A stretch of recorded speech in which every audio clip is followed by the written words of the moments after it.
Hello guys, what is up? I am Labyrinth, bringing you guys episode 4 of my playthrough of Sonic Hedgehog 1 for the Sega Genesis, iOS, and Android.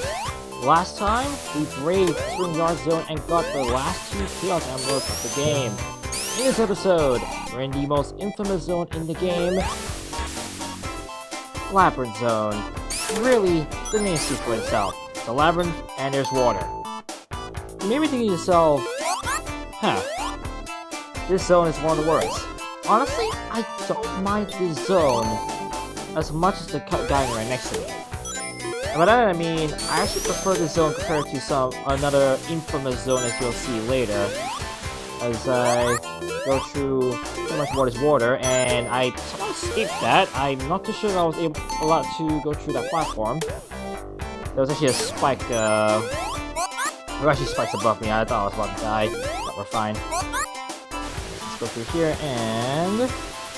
oh wait, hang on. Give me some water. Air, sorry. Hit that switch. Now give me some air, and then... whee! And these platforms can actually rise up and kill you, so you want to be very careful with that. Spin Dash is your best friend. You want to get through certain areas quickly. And of course, remember that Sonic has a 30-second countdown, internal countdown, when it comes to air. If he doesn't get enough air by the time that 30 seconds is up, he dies. Be careful of that. I remember as a kid when I first played Sonic Advance 3, which was actually the first Sonic game I ever played. Actually, wait, that's a lie, now think about it. Sonic Advance 1 was my first game. I remember going to the fourth zone, which was water-based, and let's just say I hated that zone with a passion when I was a kid because I really didn't like the water. And so many people would, because Sonic hates water as well. And he doesn't survive well in water. Which is ironic because when, if I'm not mistaken, the story was that the creator of Sonic Hedgehog thought that hedgehogs cannot survive well in water. Turns out they can. They actually curl into a ball whenever they're in the water and able to float. Which was also another misconception the creator had, thinking that, well, hedgehogs cannot float, basically. But it turns out they can, and that was probably one of the misconceptions that still is discussed about sometimes when you talk about Sonic. But hey, just keeping track. He's still a fun character to play with. Also, I did a few changes. One, you might notice that the sound is a lot less on your ears. I apologize for the plastic episode that didn't take care of that. And the other thing I want to note is that you might notice that the D-pad and the jump button are both, well, no longer there. I apologize, I forgot to change that.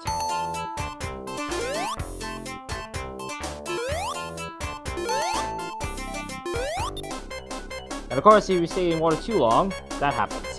If you reach 0 in a few seconds, Sonic will die. As long as you're out of the water just one bit, that count will reset. And there's a 10,000 ring bonus, 10,000 point bonus that you can grab. That often happens when you don't have the special ring for getting 50 rings available to you. I'm not mistaken, back in Marble Zone, the ring pattern is actually about the same as what we're experiencing right here. Had I jumped the same way as I did in Marble Zone, I actually would have gotten the all of the bonus rings. Up here.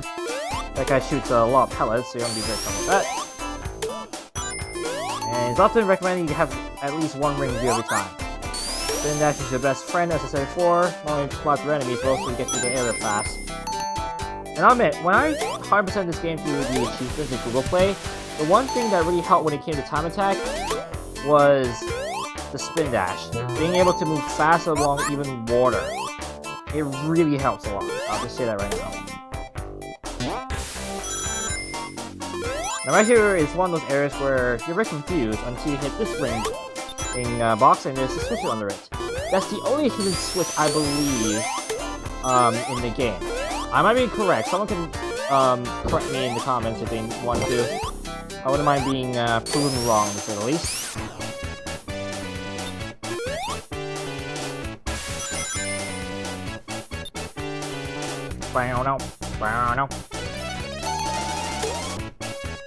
Alright, so I finally kill those guys. They're very big noise.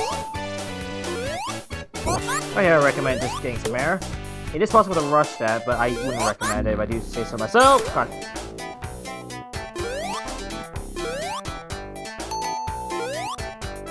I'll be honest, whenever I play this game, I'm just reminded of...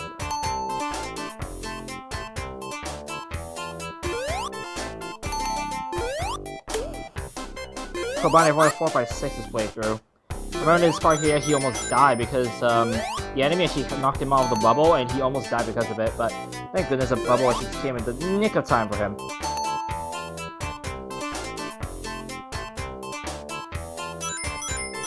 I know, Sonic, but we only move where we need to. And that is a rings I didn't know existed. Huh. I actually expected me, it's just getting all the rings, to jump once onto the goalpost and then jump again.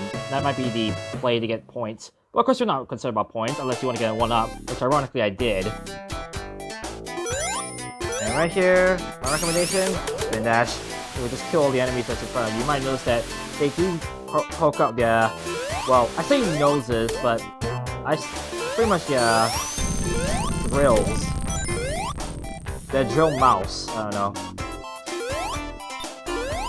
Let's get down here. Let's continue on.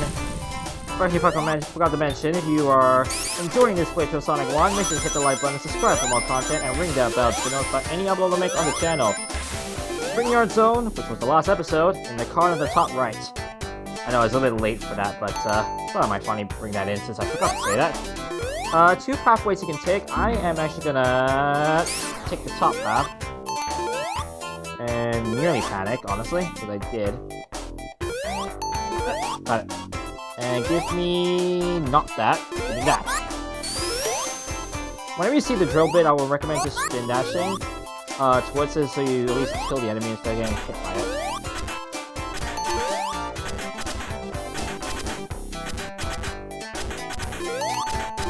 Ugh. There is really just a grind at times. Trying to avoid spikes, trying to get knocked at flash. Trying to avoid stuff like that, of all things. A fast-moving spike ball. Ugh. Can be a bit pain in this game.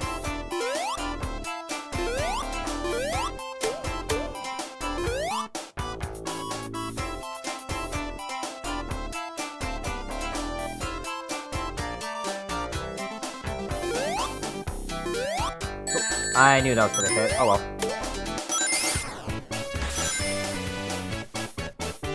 Wait, switch.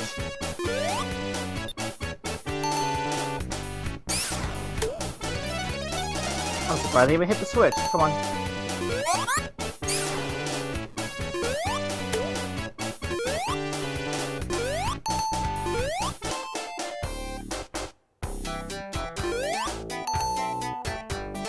Maybe you think that there was going to be an air draft, but no, not in this case. There are multiple pathways in this level, but I'm not going to be able to show all of them, unfortunately. So I just recommend just running through, not caring about anything. Pathway up. Get air bubble, and just continue on like there's nothing. Now right here, I will be extremely careful. If you, well, get hit, there's a very good chance you'll fall down to the bottom area that we were just in. And as we know from life, nothing worse than getting sent back to where you started. No one wants to be sent back to square one, right? That switch is going to reverse the movement of these platforms. And really, if you think about these platforms, I think about Planet Wisp Act 4, I would say, because they actually had those slow-moving platforms. Okay, right here, I'm going to be very careful. I'm going to hold left, hit the check mark, and then I'll be very careful with this part here. Now, I'll be honest, this check mark, very important, because we're reaching the boss area. Right here, just jump out of the court and just climb your way up here, making sure every jump counts. You know, your jump is limited to 3 blocks, so don't be too greedy with your movement. And once you reach the top, there's a shield right there if we need it, and hey, man! So right here, it's all about the chase. You don't need to kill Eggman's part. All you need to do is reach the top. As you reach the top, the water below is going to rise, and you need to outrun the water. Okay, I'm not really doing the best job of it. And boom, got it. And hit him once again. And he's gonna run off. Now remember, you don't have to kill Eggman's pot, you just have to reach the top. There is a Google achievement of getting to the top without getting hit. I actually did that on my first try. With that, that's gonna be the end of Labyrinth Zone. As you can tell, I made it quite easy, but it ain't. Make sure to be very tentative with your movement and do not be too rash with your movements. Anyways, thank you guys so much for watching. If you enjoyed another episode of Sonic Hedgehog 1, make sure to hit the like button, subscribe for more content, and ring that bell to be notified when I upload on the channel. Next time, we're heading to Starlight Zone, one of my favorite zones in the game.